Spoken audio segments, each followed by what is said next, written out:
பெரிய புராணம் இது சேக்கிழார் பெருமான் அவர்களால் எழுதப்பட்ட நூலாகும். சமய குலவர்கள் நால்வருள் சுந்தரமூர்த்தி நாயனார் அவர்களால் இயற்றப்பட்ட திருத்தொண்டர் தொகை என்னும் நூலை முதல் நூலாக கொண்டு சேக்கிழார் பெரிய புராணத்தை இயற்றினார். நாயன்மார்கள் எப்படி பக்தி செய்து சிவனருளை பெற்றார்கள் என்ற அவர்களின் வாழ்க்கையை கூறும் நூலாகும்.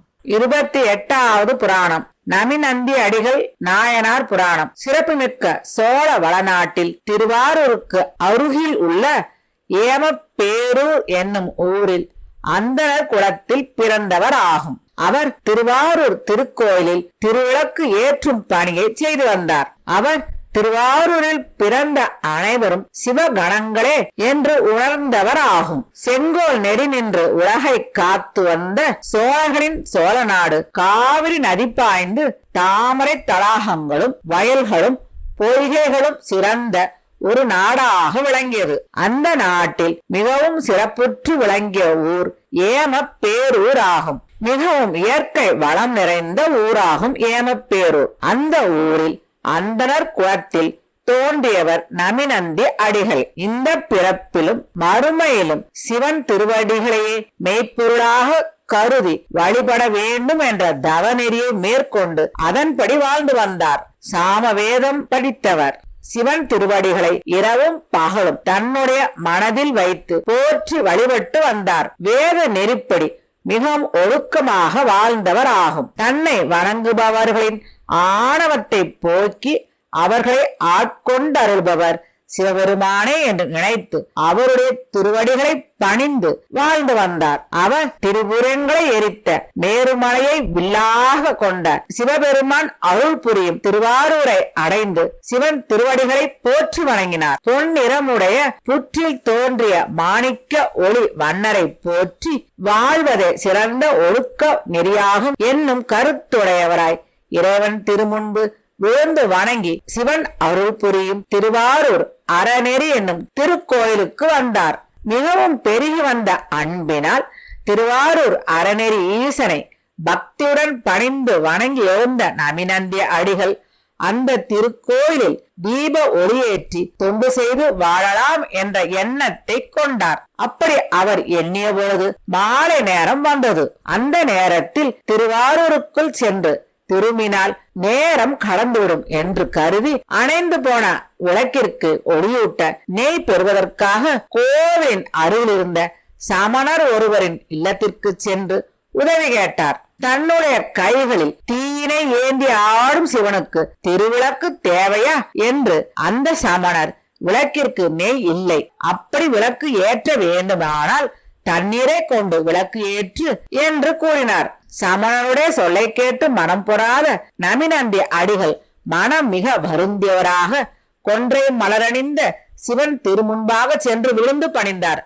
அப்பொழுது வானத்தில் இருந்து ஒரு அசரீரி எழுந்தது. உனக்கு ஏற்பட்ட கவலையை தீர்த்து கொள்ளும் வகையில் இடையின்றி இந்த திருவிளக்கு பணியை இந்த கோவிலில் செய்வதற்கு அருகில் உள்ள கமலாலயம் என்னும் குளத்தின் நீரை கொண்டு வந்து இந்த விளக்கை ஏற்றுவாயாக என்று அந்த அசரீரி கூறியது.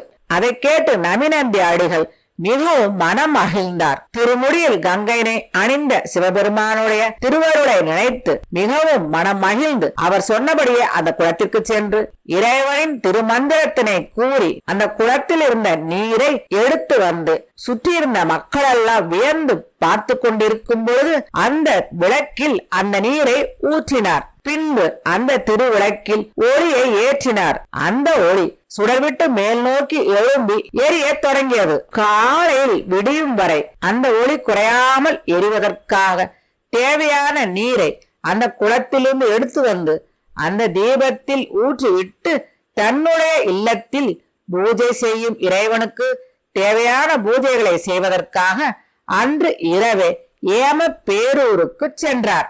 ஏமப்பேரூரில் தினமும் நியமத்துடன் தான் மேற்கொள்ளும் சிவ பூஜையை முறைப்படி செய்து உணவு அருந்துவிட்டு பொழுது புலரும் பொழுது அரவணிந்த திருவாரூர் இறைவனை பணிவதற்கு மீண்டும் சென்றார். திருவாரூர் அறநெறியப்பர் திருக்கோயிலை விரும்பி வலம் வந்து வணங்கி கோவிலின் உட்புறத்தும் வெளியிலும் செய்ய வேண்டிய பணிகளை முறையாகவும் முழுமையாகவும் செய்து மாலை பொழுதில் திருவிளக்கு ஏற்றும் பணியினை மீண்டும் மேற்கொண்டார். நம்பி அடிகள் இவ்வாறு தொடர்ந்து செய்து வந்த அந்த திருத்தொண்டினை பார்த்து சமணர்கள் மிகவும் வெட்கம் அடைந்தனர். திருவாரூரின் புகழ் மேலும் சிறந்து விளங்கிற்று. சோழ மன்னர்கள் திருவாரூருக்கு பல நல்ல காரியங்களை செய்தார்கள். இறைவனுக்கு தேவையான பூஜைகள் முறையாக நடக்கும்படியாகவும் செய்தார்கள். வெற்றியுடைய காளை வாகனத்தையும் பிறைச்சந்திரனையும் அணிந்த வீதி விளங்க பெருமானாகிய சிவபெருமான் பங்குனி உத்திர திருவிழாவினை சிறப்பாக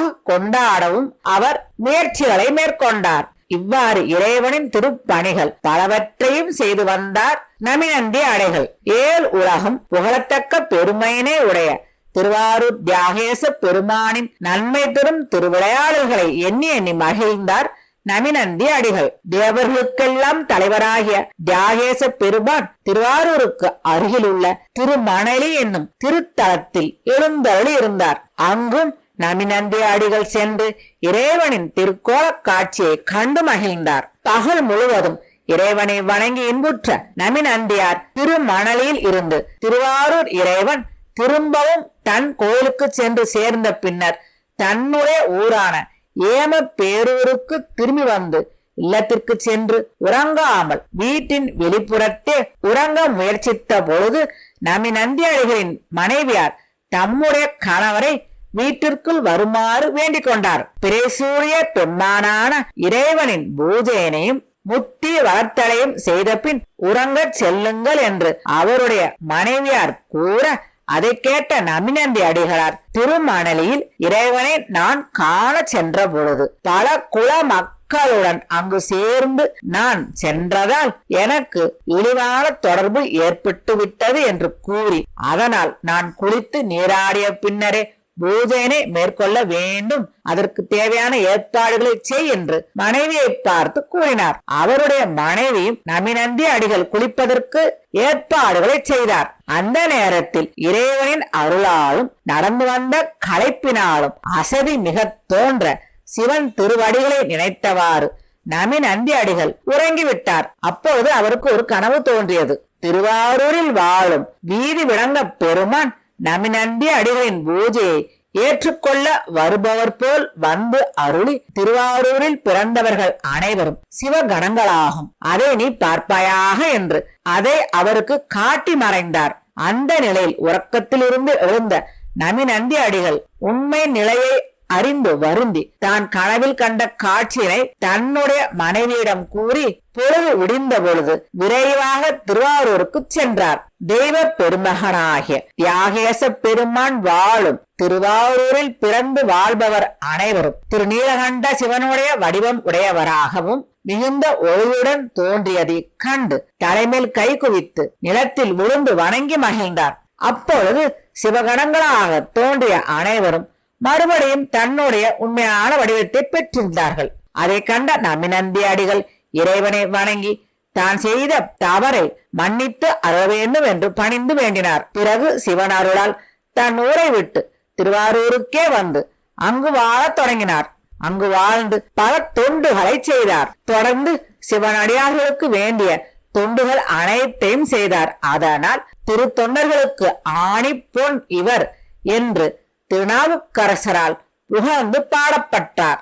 இவ்வாறு திருத்தொண்டுகள் பல செய்து வாழ்ந்து வந்த நமிநந்தி அடிகள் முடிவில் கங்கையையும் பிறை சந்திரனையும் சூடிய திருவாரூர் பெருமானின் திருவடி நிழல் ஜோதியில் கலந்து விட்டார்.